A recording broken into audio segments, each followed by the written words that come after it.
À l'entrée de la cité, des autorités administratives, municipales et sanitaires venues accueillir le ministre de la Santé et de l'Action sociale.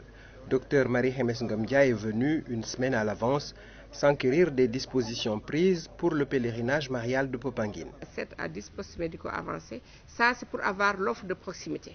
Donc comme vous voyez la configuration, quand il y a un problème ici, tout ce qu'on peut faire, c'est d'abord recevoir le malade, le patient dans ce poste médical avancé. Si ça nécessite une référence au centre de santé, si les choses s'aggravent, nous avons les différents hôpitaux, les autres centres de santé qui sont au niveau de la région de Thiès. Il faut dire que c'est tout le dispositif même national, le dispositif sanitaire qui est aujourd'hui en alerte et en veille.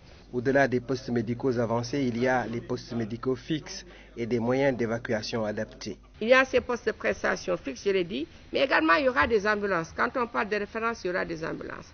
Il va y avoir des ambulances simples, des ambulances médicalisées, et tout ceci avec la régulation donc, du SAMU national avec ses différents démembrements.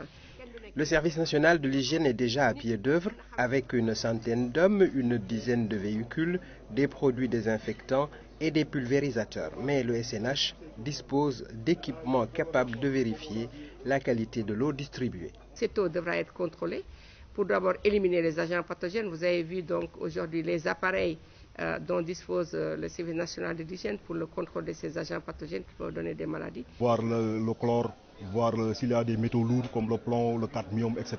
Et maintenant voir aussi s'il n'y a pas de germes pathogènes. Donc je pense que c'est une innovation pour cette année. Nous disposons de comprimés qui permettent vraiment de purifier l'eau. Mais on peut les disposer que sur la base d'une analyse microbiologique aussi de cette eau.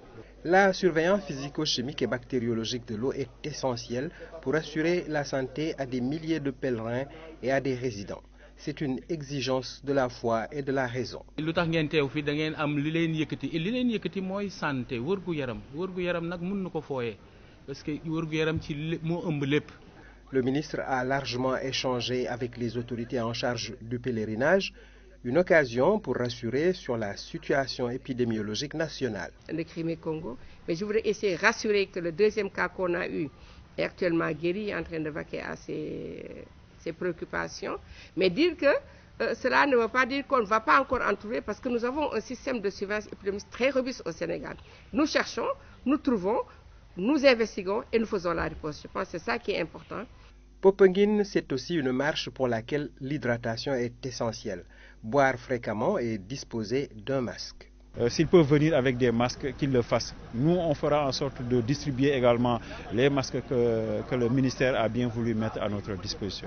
Des médicaments d'une valeur de 11 millions, l'espoir d'une 135e édition du pèlerinage de Popenguine sans difficulté sanitaire est permis.